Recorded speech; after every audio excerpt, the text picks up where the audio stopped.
Lynn, if you would, please, everybody, just a reminder to please turn off your cell phones or at least set them to vibrate. Just a few of our morning announcements. This is your first morning with us, media registration and credential pickup is down on the 6th floor. As is media hospitality. We've got breakfast for you down there. If you haven't already hit that, we can do it after. Media workroom as well, right across the hall from hospitality. Again, obviously you guys are in the habit now of checking our media downloads page for all the content. That's going to continue through today and tomorrow, including VNR packages, B-roll, photos, transcripts, etc.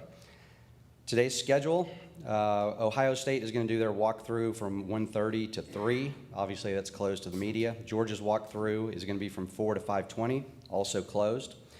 And then the only other event for you guys is the media party tonight. It's going to be incredible. Hope you're able to join us.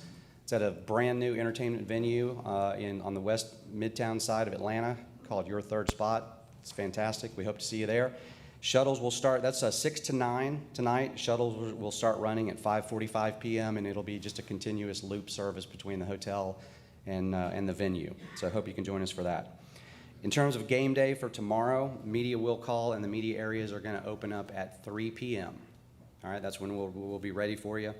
Media shuttles from the Westin are going to start running at 2:45, and they'll park there right outside the Home Depot backyard near Gate 1, where you'll enter and go through security. If you had an individual parking pass assigned to you, those were sent out on Wednesday. So if you have not received that yet and you were approved for parking, check your spam. If you still don't have it, you can reach out to me and we'll get you another one. All right. With that, as is our tradition, we're going to welcome Gary Stoken, CEO and President of Peach Bowl, Inc., for our annual State of the Bowl address. Gary? Thanks, Matt. Wow, my parents are in the crowd. Thanks, Matt. I appreciate it. First off, let me welcome everybody from the national media, from the Ohio media, and obviously the Georgia media. Great to have you guys here. We hope you appreciate what Matt and his team has done. We try and treat you as the third team. We joke about it. We have two teams, Ohio State and Georgia here, but you're the third team. So in every decision we make, we try and keep you on that same level, whether it's hospitality, the facilities we have. I think the Westin's worked out well. This is our first year here. So again, welcome to everybody. Also want to welcome Gene Smith, Ryan Day, Josh Brooks, and Kirby Smart. And compliments to both Josh and to Gene, as well as Ryan and Kirby. The players this year have been outstanding. You can tell why these teams are successful. The character that they exhibit, when you see the kids and you say hello, they look you in the eye. We haven't had any problems this week, so I really want to compliment them. Also want to welcome Bill Hancock and thank Bill for the opportunity 9 years ago to have the Chick-fil-A Peach Bowl join the CFP, and we held the first game in the CFP back in 2014 with TCU and Ole Miss. Welcome to Bob Schuler, our chairman of the board, and also to Joe Saraceno and Andrew Cathy of Chick-fil-A. Chick-fil-A now is the longest title sponsor in bowl history. So 26 years of being a partner of ours, and we've grown together in a successful partnership. I think it's probably the most interesting and probably successful sports marketing business story that can be told. And I've been in sports for 44 years. But I want to thank all of you and express our attitude of gratitude. I'm very competitive. For those of you who know me, it's one of the reasons where we're standing right now. I told my board back in 1998 when they started BCS, my job was to get us into BCS. And I failed, but we came around, brought the College Football Hall of Fame here, started the kickoff game format, and wound up in the CFP in 2014. So we finally got there. Little history: we're the 9th oldest bowl game in the country. We're the first charitable bowl game ever created. The Lions Lighthouse created us back in 1968. This is our 55th bowl game. Georgia is here for the 7th time, which is a record. the most ever. Clemson and Georgia have been here the most. This is Ohio State's first time to play in the Chick-fil-A Peach Bowl.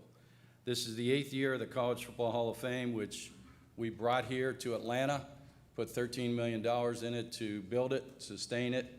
We're awfully proud of the College Football Hall of Fame, and if you haven't been there, we please invite you. You'll really enjoy the experience if you're a college football fan. This is the 15th year of our Chick-fil-A kickoff game, and the 9th year, as I mentioned earlier, in the CFP. Ironically enough, we've hosted, I think we're the only bowl that has hosted all 4 semifinalists this year. We hosted TCU in 14, Michigan in 19, Georgia in 20 and 22, and Ohio State this year in 22. We've hosted all 5 Power 5 conferences as well as the American. This year, we called it our record season. Last year was our comeback season out of COVID. This year is our record season. We've had 3 games, and 5 of the 6 teams that have been in those games have all been ranked in the top 11. We had number 3 Georgia against Oregon, number 11 in our Chick-fil-A kickoff game on Saturday. On Monday, we had Clemson, number 4 against Georgia Tech, and then in our Chick-fil-A Peach Bowl, number 1 Georgia against number 4 Ohio State. Cumulatively, we've had 200,000 fans who have gone to those 3 games, which I don't know any other city that has that kind of attendance. We'll create $85 to $100 million of economic impact through those 3 games. And in the 4th largest convention town in the United States, Atlanta, Georgia, 2 of the top 5 conventions on an annual basis are our Chick-fil-A kickoff game and our Chick-fil-A Peach Bowl. You add the SEC championship to that, and 3 of the top 5 conventions in Atlanta on an annual basis are college football.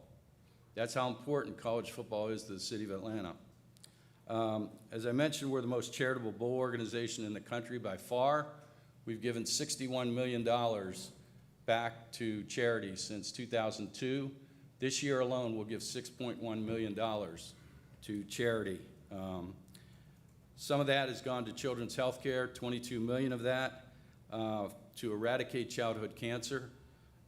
We have created the Peach Bowl Legacy Fund, and right now we have 12 trials that are actively taking place with 31 children in those trials to find a cure, find a treatment from everything from neuroblastoma to leukemia, to give the kid another day, give the kid another year, give the kid a lifetime.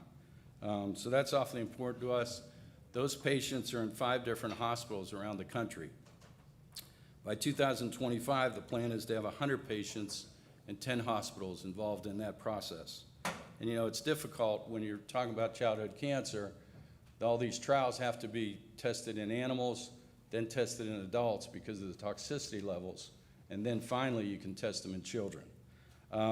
We also are going to give $100,000 to both Ohio State and to Georgia in an endowed scholarship for playing in this game. $50,000 from us, $50,000 from Chick-fil-A. That adds up to $8.5 million now that we have in endowed scholarships in the John Lewis Legacy of Courage Scholarship Program, which is at 34 universities, and $300,000 this year went from those endowed scholarships to 39 Title I students. And Title I students are kids from underprivileged cities that don't have the opportunity to pay for college. So those go to kids from Atlanta. If there's no kid from Atlanta that applies for those schools, then it moves on to the rest of Georgia. So we're humbly proud of that. And a lot of these kids, this is the first kid in their family that has the opportunity to go to college. So we're changing kids' lives and families' lives generationally. We also are proud to announce today that we're giving $100,000 and extra yard for teachers through the CFP is matching that to give $200,000 to Atlanta Public School System for their special education teacher program. So we appreciate CFP's partnership in that process. Extra Yard for Teachers does a fantastic job impacting teachers and kids throughout the country. We also place $150,000 in academic coaches in every one of the Atlanta public inner city high schools. And they work with the kids to get their ACTs up, their SAT scores up, as well as their GPA so they can graduate, get their scores up so they have the opportunity to go to college, and then they can apply for those scholarships.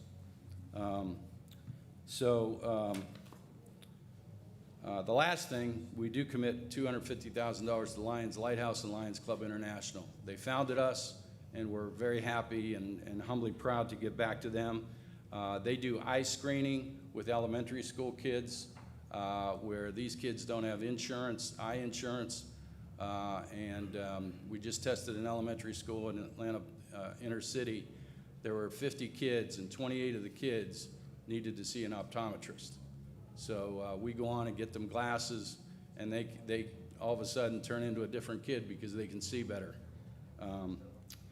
So what's the future hold for us? 2024, we'll start the season with Georgia versus Clemson. We'll host the CFP quarterfinals in the Chick-fil-A Peach Bowl. And then at the end of that season, Atlanta will host the national championship game of the CFP and be the only city that's hosted twice in the first 12-year contract of the CFP. In 2025, we'll host South Carolina versus Virginia Tech and Tennessee versus South Carolina in our 2 kickoff games. And then at the end of that season, we'll host the CFP semifinal at the Chick-fil-A Peach Bowl again. So you can see why, with the Hall of Fame, the SEC Championship, the Celebration Bowl, which is the HBCU National Championship game, why a lot of people call Atlanta the capital of college football. So in closing, this is my 25th year as CEO and president of Peach Bowl, Inc. I remember back in 1998, we hosted Georgia, who was unranked, playing Virginia, and we were called a third-tier bowl game.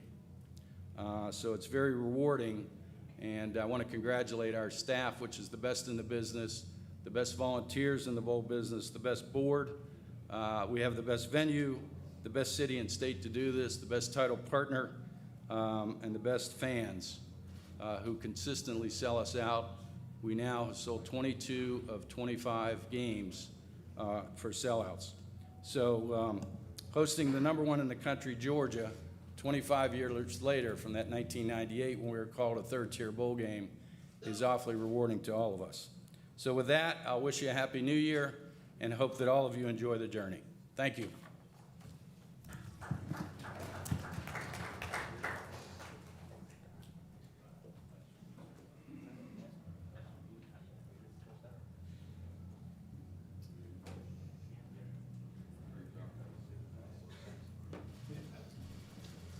Coach Smart, you're on that. Okay, right here. All right, at this time, we're going to welcome our head coaches. Joining us now is Ohio State Buckeyes head coach Ryan Day and Georgia Bulldogs head coach Kirby Smart. We'll start with opening statements with you first, Coach Day, and just give us your overall experience. How has Bowl Week been for you, and maybe how does that compare to other bowl trips you've had in the past? Yeah, it's been a great week for our guys. Got down here Christmas night and have had a great week. I think everything here has been very convenient for our players. Staying over at the Omni and then just making the quick trip over to Mercedes-Benz Stadium, right around the corner. A lot of times when you're at a bowl trip, you spend a lot of times on buses moving around. Didn't happen this week. We were able to kind of get in and out of places very fast. Our guys have enjoyed their time here in Atlanta, but had a great week of practice and certainly looking forward to this game. All right. Coach Smart, same for you. Tell your Bowl Week experience. Yeah, it's a tremendous honor to be in this bowl game. I've been a part of this bowl game multiple times as a player and coach. I think Gary Stoken and his staff do a tremendous job. First class in every phase of it. Our players have enjoyed Atlanta, a lot of them from this area. Very convenient, like Ryan said. I can remember bowl games where it's 30-minute rides, 20-minute rides from location to location. You never deal with that here. So the efficiency of things has been tremendous. I think the players have enjoyed some of the events they get to go to. I think that's key from an experience standpoint and, get their mind off the game some as well, especially early in the week. But we've had a good week of practice and excited and ready to go. All right, thank you, coaches. All right, let's get into some questions. Raise your hand. We'll get you a microphone. Please give us your name and affiliation and to whom you're addressing the question. We'll start right here in the front row on the right. Yeah, Brooks Austin, Dogs Daily. It goes to both coaches. The term physicality gets brought up a lot when Big Ten and SEC teams play each other. What does that term mean to you, and what does it mean to the success and the winning of this football game? I think physicality is part of this game, and it's a major part of every football game. I mean, when you look across the board, you do studies on these semifinals and final playoff games since the playoffs started. Physicality at the line of scrimmage has been really critical, and you look across the board, teams that run the ball well tend to win these games. Also, red area third down and explosive plays are indicators, but the line of scrimmage play and physicality, but physicality can be a lot of different ways. It can be on the perimeter, it can be on special teams, it can be a lot of different venues, ways of looking at it. And I got a lot of respect for both conferences, because when you play in a bowl game, you get to watch the other conference all the way through. You get to see all these teams they play, and you have a lot of respect for the conference that you're playing. They have great physicality in that conference, always have, and we respect that. Yeah, I agree with everything Kirby said. That's the way the game's played. It's the game of football, and you have to play physical. And when you're playing in the CFP, certainly it's going to be the most physical game you've played all season. And the SEC is and the Big Ten coming together, like you said, for years, two of the most physical conferences there are out there. So it's everybody on the field. It's like you got the perimeter game out there. You have special teams. You have the game in the trenches. You have to win your one-on-one battles, and that's what this game's all about. It's about running around and hitting people. So that's to be expected in a game like this. All right, we'll take our third row on the far right. Bill Rabinowitz, Columbus Dispatch. For Ryan, kind of related to that, you used the term violent a couple times yesterday, which struck me. I get the sense that your team takes that personally, the idea that you feel like you got to prove that physicality, that violence. Can you just kind of address that?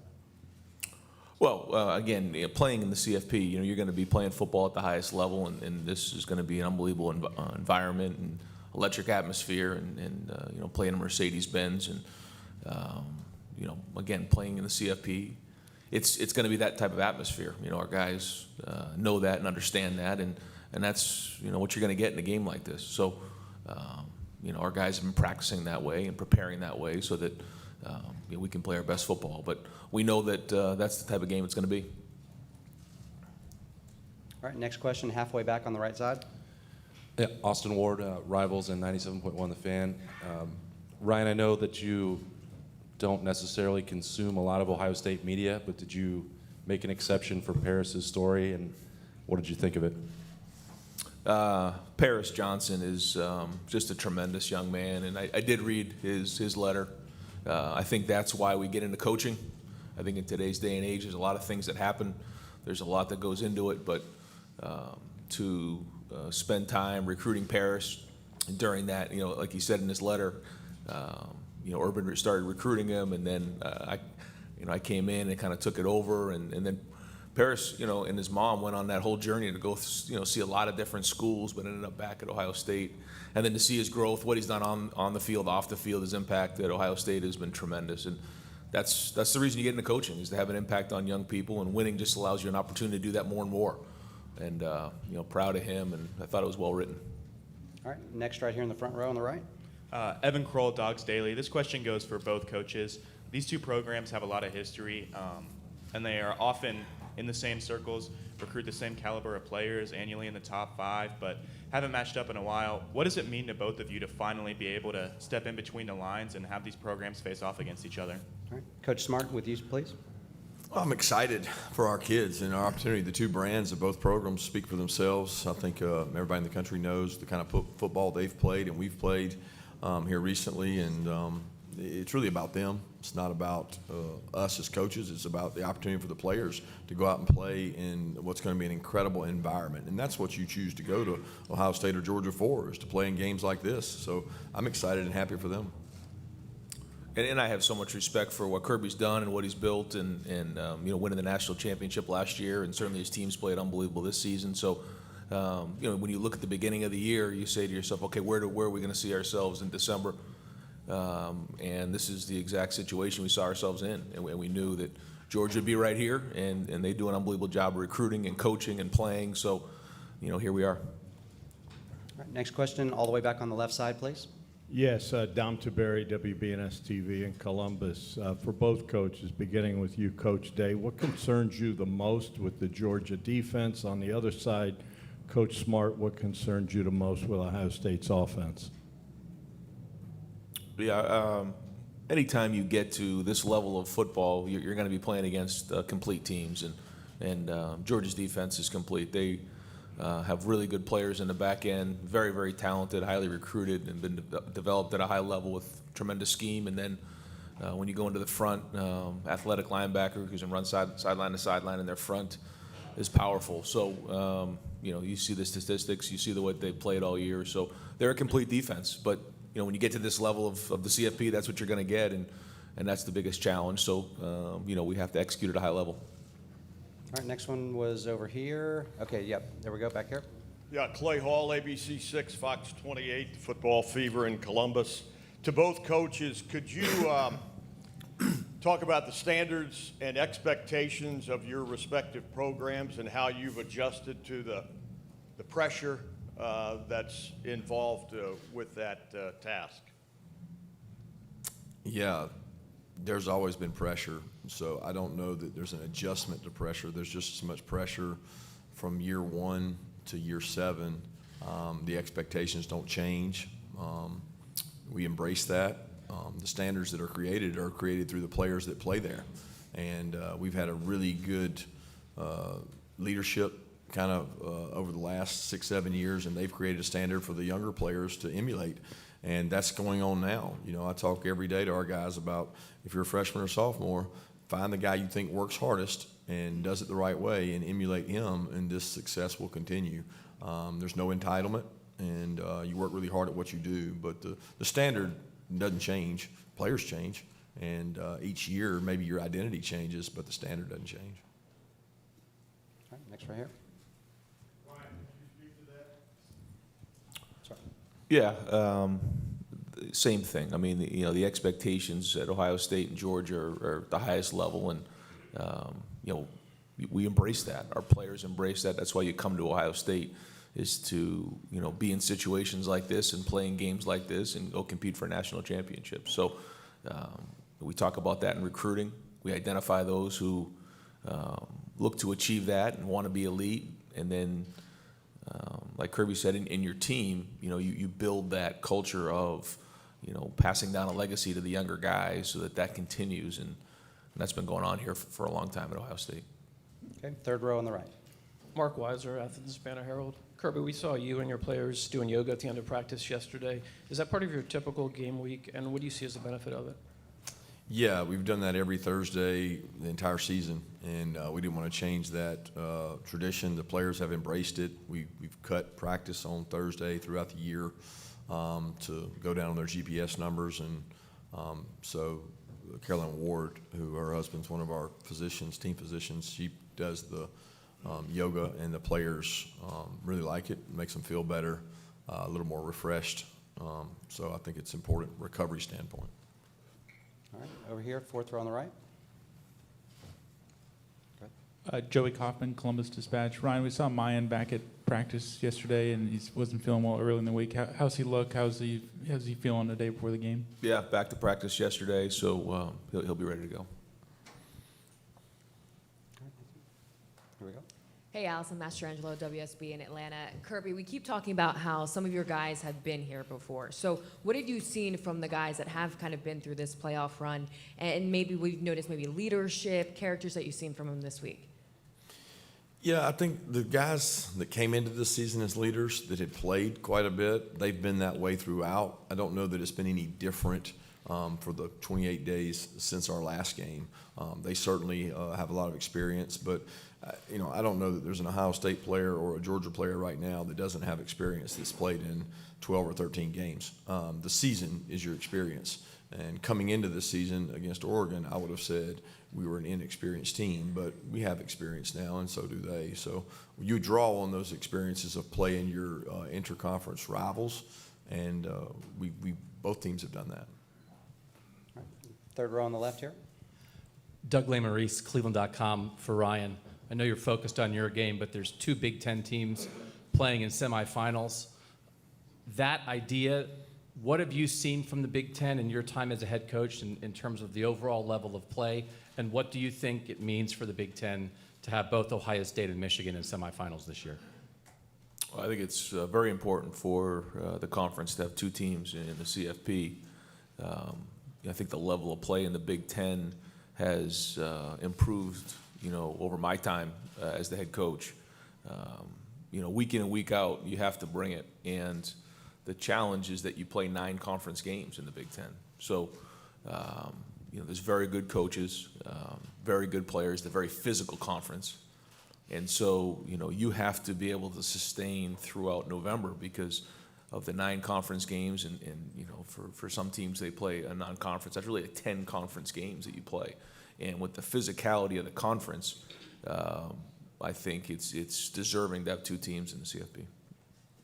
All right, next we'll go front row on the right. Yeah, Brooks Austin with Dogs Daily. It's for both coaches again. You guys are obviously strangers on the field, but you bump heads all the time on the recruiting trail. C.J. Stroud most notably, Kojo Tweet, Damon Wilson as of late. What have you learned about your opponent, I guess, on the trail, and maybe something you admire or have taken from them? All right. Coach Smart? It's a tough question. When you're recruiting against someone, you don't take much from them in terms of, style of play or anything else. Respect would be the number one thing that I have for people that we recruit against and play against. You mentioned C.J. Stroud. What a tremendous young man. I was so upset at my assistant when I had to fly all the way to California to go out there. I was like, are you sure we're going to have a chance? And we went out there, and it wasn't my favorite travel trip when I had to go all the way to Cali, but it was worth it when you got to sit down with that young man and his mom because he was very impressive, and he returned that trip to come back and see us. And usually when you get them on your campus, that means you have a shot. And I certainly enjoyed getting to know him and the relationship with him because of the young man he is.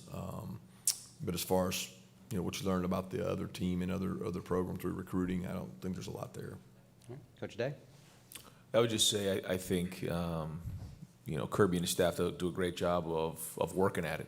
I think when you have such great players in the state of Georgia, the easy thing to do would be just to assume you're going to get those guys. They don't do that. They work really hard at it. They grind at it. They no stones unturned. So when you're recruiting against Georgia, you got to bring it, and they do a great job of that. All right, all the way back on the left here. I'm Finn with Omni Hotels and Resorts. For many high school students, playing football at a college level is a dream opportunity. What advice would you give to upcoming recruits looking to be recruited by a big program? Coach Smart? Play hard. Get seen. It's important that you understand what it takes to play at this level. I wouldn't kid you and tell you that it's going to be all intangibles because there's a physical nature of these two teams that some high school student athletes aren't blessed with. And they can do everything right, and they may never play at Georgia or Ohio State, but they can play somewhere. And there's enough football out there that everybody has an opportunity if they present themselves the right way and they work hard enough and persist. Nobody thought Stetson Bennett would be where he is today when he was coming out of high school. Coach Day? Agreed. I think in the recruiting process, sometimes we call it Disneyland recruiting, like everything's going to be great when you go to school.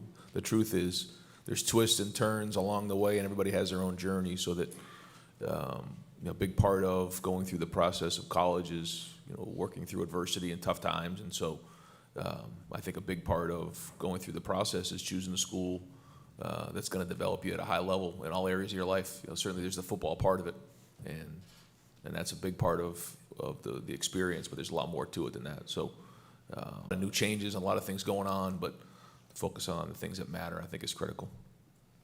All right. Middle row on the aisle. Yeah, question for Kirby, Connor Riley, Dog Nation. What have you been able to see from Ladd and Warren McClendon this week, and how beneficial have these last 4 weeks been for Amarius Mims and A.D. Mitchell?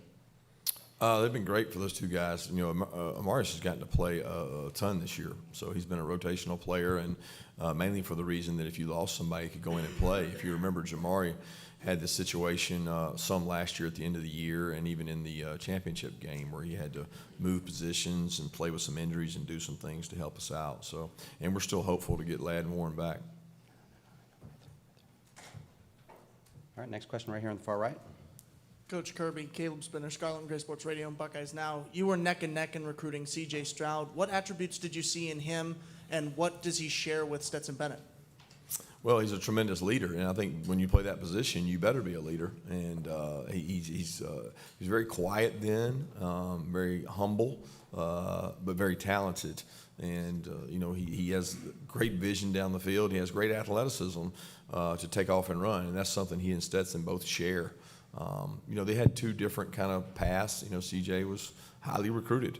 CJ got to play relatively early in his career, and they both had success. I have a lot of respect for the way that both of them treat their teammates and make it more about their teammates than themselves. All right, midway back on the left, please. Patrick Murphy from 247 Sports. For both coaches, you guys have had to deal with injuries throughout the season, next man up mentality. How does that change when you're at this point playing in the college football playoff, when you need guys to step in for those guys who may be out for these games?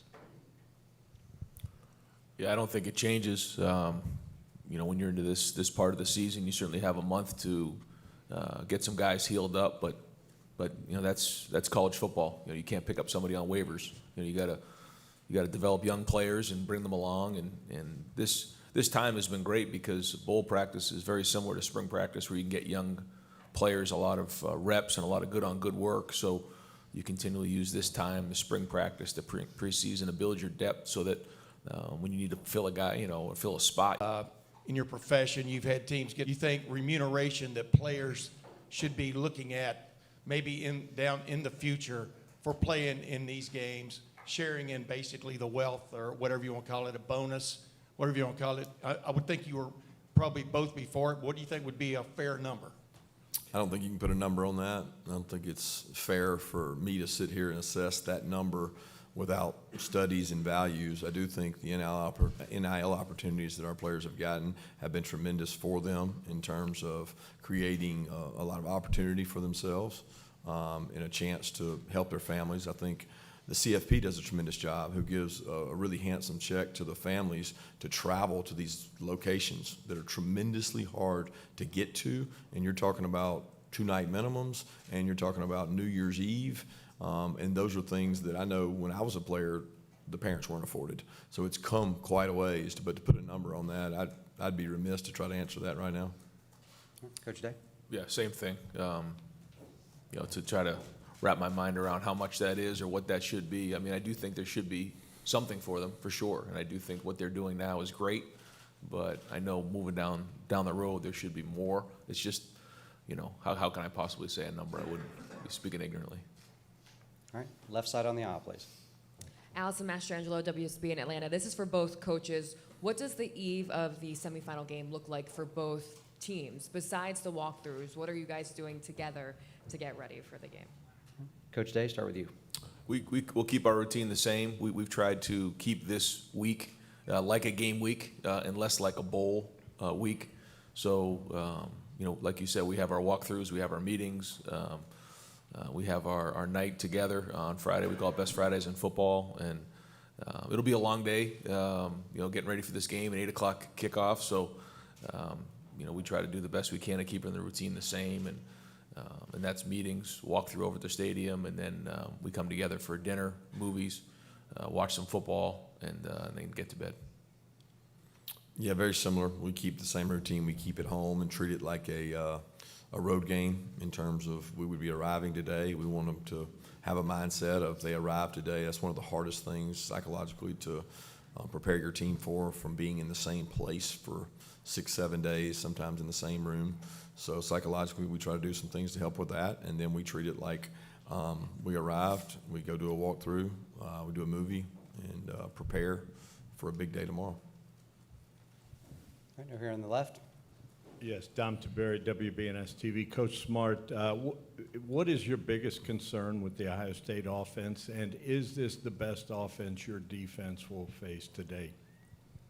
That's hard to answer that in terms of is it the best that we faced to date, because we haven't faced them. When you look at them on tape, you certainly see the talent. It kind of oozes off the tape, especially at wide out, the quarterback position, two really good protectors And they got talented players across the board. A tight end who I have a lot of respect for. I think is one of the best tight ends we faced all year. So they got a guy that can distribute the ball and get it to them. So it's a very, very talented team. When you talk about concerns, it's trite expression, but it's the same concerns every game we play. How are we going to play? You know, what are we going to do in terms of execution, playing the ball in the air? There's going to be one-on-one matchups all over the field.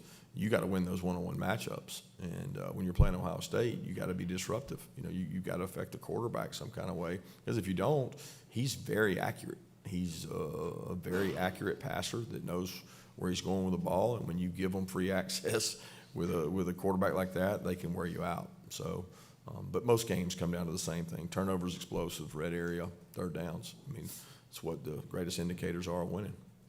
All right, midway on the right. Mike Griffith, AJC Dog Nation. Kirby, last year I asked you and Nick Saban this question at the championship game, Coach Day, if you could answer in the NIL transfer portal area about this model, the disadvantages that you have preparing for a game while maybe other teams are working the portal or recruiting more aggressively. Do you think this is a sustainable model, what you're dealing with right now with the transfer window, as well as the NIL dealings that are taking place for both coaches? Yeah, it's sustainable. I don't think there's any question, is it sustainable? Because there's nobody that's going to weep and cry for the teams that are playing in the playoff because they're playing in the playoff. There's nobody that feels sorry for us. I mean, we get advertisement galore on ESPN. We get opportunities like this. Our kids get to play in front of the largest viewership. The value you get in that in terms of recruiting or transfer portal, if that's what you choose to do, then you get plenty of time to do that. Everybody has time demands that plays in bowl games, and if you're not playing in a bowl game, you probably got other problems that you're concerned with too. So the model is what it is. I think we can all complain about it and say there's things that I wish were different, but it is what it is, and I don't have the answer or solution that says what's better. I agree with everything Kirby said. You know, the best recruiting is winning. So, you know, I think that's one of the best things about being in this situation is you get all the exposure for recruits and their families to see. You come to Georgia, you come to Ohio State to go play in the CFP. Well, here we are. So, you know, I think when you make decisions on changing things or moving things, the ripple effects don't get recognized for at least a couple years down the road. So early signing day, portal, NIL, all these types of things, you don't see them shake out for a couple years down the road. So I always caution about changing again and keep continually, you know, making all these changes because it just disrupts how things are being done. So, you know, as we move forward, we have to make sure that we're really smart about the decisions that are made and the changes that we make. All right, third row on the left here, please. Doug Maurice, Cleveland.com, for Ryan and then for Kirby as well. When you have multiple weeks to prepare a game plan in a situation like this, what are the similarities and differences to when you're preparing a game plan in a week's time during the season in terms of getting with your staff and building what you want to do on game day? Yeah, you know, for the bowl structure that we use, we spend the first part of the bowl month working on fundamentals and just good on good, and really don't dive into the game plan until we start to get a little bit closer towards the game, and then try to treat it like a game week. You obviously have more time to look at your opponent and get organized and you know, look at the things that they do, but then you can also get to the point where you can overdo it. It gets similar to, you know, the first game of the season. But at the end of the day, it's going to come down to fundamentals and who's going to play harder, who's going to execute, you know, at the highest level. But we try not to, you know, start the game planning too early because then, you know, you start to, you know, get too much involved with the scouts and you don't get good on good work because it'll come down to fundamentals. Yeah, very similar to Ryan. A lot of it hinges on where Christmas falls and where your bowl game falls or your playoff game in that situation, because you're going to have a time there that you'd like to get a little break. I think the psychology of the players after 13 games, 14 weeks, you got to be careful. They got to want to play, and I think it's assumed that kids just want to play in bowl games or CFP, and you can wear kids down. You know, they're not professional athletes. They have more burdens on them in terms of academic requirements, and they're younger. So we try to do a good job of filling breaks in with hard work and sell them on the plan from day one and tell them how those 28 days are going to look. and then try to go do it better than the other team does it. All right, midway on the left, please. Maria Martin, 11 Alive here in Atlanta. Kirby, this is for you. When you think about how Stetson has grown and developed within your program, what's the biggest thing that you reflect on and what you're most proud of? The biggest thing that what? That you reflect on and what you're most proud of in his growth and development? I'm most proud of the fact that he was persistent and he stayed the course and didn't, jump ship when he was 2 or when he was 3. He stayed the course and stayed with us. I mean, I'm very grateful for that persistence and resiliency he showed and his belief in himself that he showed. Because I don't think any of those qualities had anything to do with myself or Coach Monken or anybody else that was involved in him. They were traits within him that he loved Georgia, and he wanted to prove that he could play at Georgia, and he created his own story by doing that. Okay, middle, right here, third row on the right. Anthony Dasher, UGAsports.com. Coach, another Stetson question. How has his practices been leading, the days and weeks leading up to this game? And as his head coach, what kind of comfort level does it give you knowing he's been through so much in his career, played in this thing obviously last year? He's been very consistent in his practices. You worry sometimes when guys go off to events and award shows, the walk-on award, the Heisman finalist, and doing all those things. But they don't affect the guy that's 25 years old probably the same way they do a kid that's 18 or 19. He's very grounded in what he does. He's had great work ethic. I think the quarterback position is easily the most critical factor in a game because the way offenses are now, they put so much decision-making on the quarterback, pre-snap, post-snap. I mean, everything is on the quarterback. So both these teams got really experienced, really proven guys who make good decisions. So when you have that, you're right more than you're wrong, and that usually creates scoring. So I'm very grateful and thankful that we have a guy like Stetson who's played in games. Okay, same spot over here on the far right. Bill Rabinowitz from the Columbus Dispatch for Ryan. If you had beaten Michigan, you knew you would be in the playoff. The fact that you had to go through those days of uncertainty and misery and all that stuff, how much do you think that will help you in this game, that you had that scare and maybe more gratefulness that you're here? I think at the time it certainly gave us an injection of energy and excitement for sure, coming off of that weekend and then into that week and then the next week it was a range of emotions and allowed us an opportunity to have great energy and great focus and an edge during the month of preparation for sure. So we'll see. I mean, we'll see tomorrow night. We'll see where we're at. But I'm really pleased with the way we've practiced, how our guys have gone at it. We've had a lot of physical practices, and so when you have something taken away from you, it does give you a little bit more of appreciation for what it is, and we'll see how we play. But it has been a great month. All right, all the way back on the aisle on the right side, please. Hi, Jared Smalley from NBC in Columbus. Ryan, for you, in the days and the weeks since the last game of the season, you and some of your players have referred to the amount of pressure that you felt in that final game and the way it may have affected the performance in that game. And I'm wondering the message you've had to your players to avoid the word pressure and to try to get them to play loose and to their most natural athletic ability in the biggest game they'll play. Well, I just think, you go back to your training. You can't focus on things like that. What it comes down to is just playing, hard in practice and then going back on your training once you get out there and playing physical with your teammates. And there's going to be good plays, there's going to be bad plays. But just going out there and looking up at the scoreboard at the end of the game, and that's what we're going to do in the game. We're just going to play as hard as we possibly can. There'll be ups, there'll be downs, there'll be twists, there'll be turns in this game, but play as hard as we possibly can. And you can't worry about things like that in a game like this. All right, right here on the second row. Tyler Danberg, Scarlet and Gray Sports Radio. Coach Day, how has practicing at Mercedes-Benz Stadium this week allowed you and your team to get accustomed to the venue? Well, it's a great stadium. It's a great venue, beautiful stadium. And being there for the week is, what you try to do is you try to make it your own. You try to say, okay, this is the Woody right here. This is where we come out and we run out of the Woody every day. And, you try to make it a game week. You try to make it as much home as possible. I just think, you practice it indoors for the whole month, and then you go there just throwing and catching, the punts, things like that, the contrast against the ceiling. So it takes a couple days. But other than that, it'll be a lot different with a packed house tomorrow night. All right, we've got time for a few more. We're going to go next right here on the far right. Caleb Spinner, Buckeyes Now, Scarlet and Gray Sports Radio. To both coaches, this could be your final appeal to recruits in terms of what your guys are able to do on the field. What are you looking to send them in terms of a message of why they should come to your school?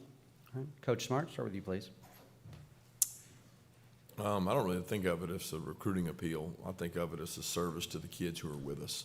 And the guys that are with us and have given so much, and I look at guys across the board, whether it's Cedric Van Pran or all these leaders, Kenny McIntosh, who waited into next year. But, what those kids see in one game, it'll be a small window. I do think it's important that we do this for the guys on our team, not necessarily for the recruits. Yeah, I would say recruiting never ends, but this game is about these players.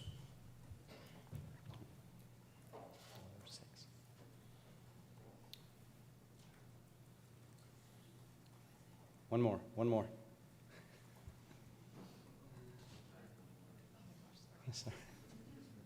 We'll get there.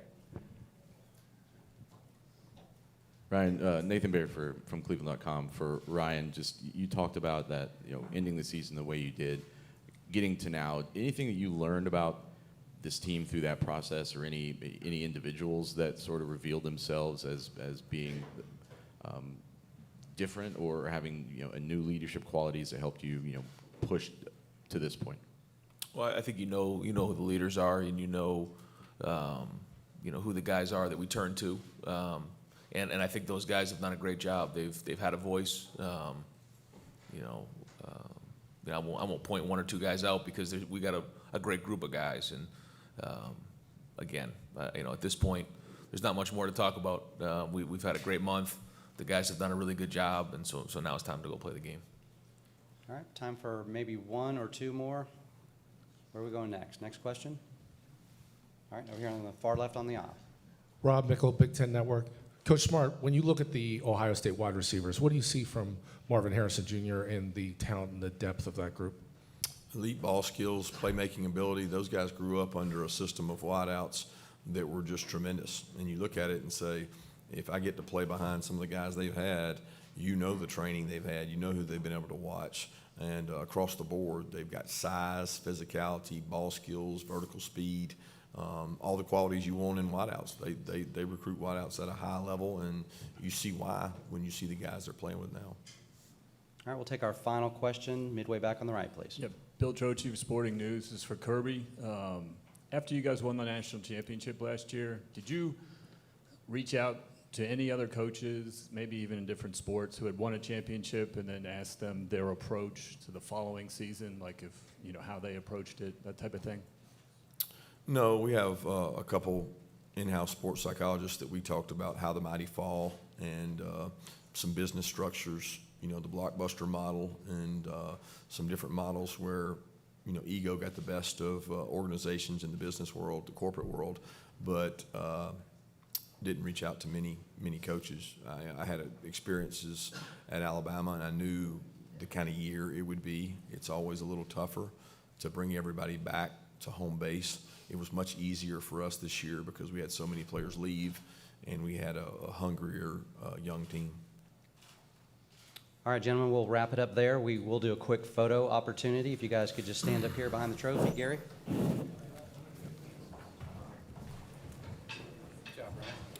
Okay, so we're going to start with the stills in the front, please. All right, guys in the front, if you could get your shot and then kneel, please.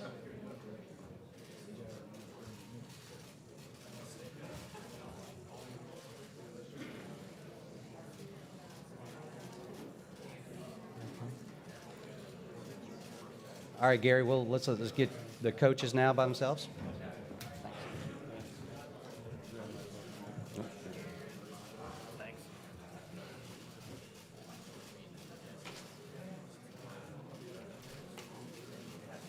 All right, couple more. Okay, we can just 2 seconds for the TVs in the back, please. All right, guys in the front, clear it down for the cameras in the back, please. Guys, I need you down. I need you down right now. On the aisle right here in the second row, down, please.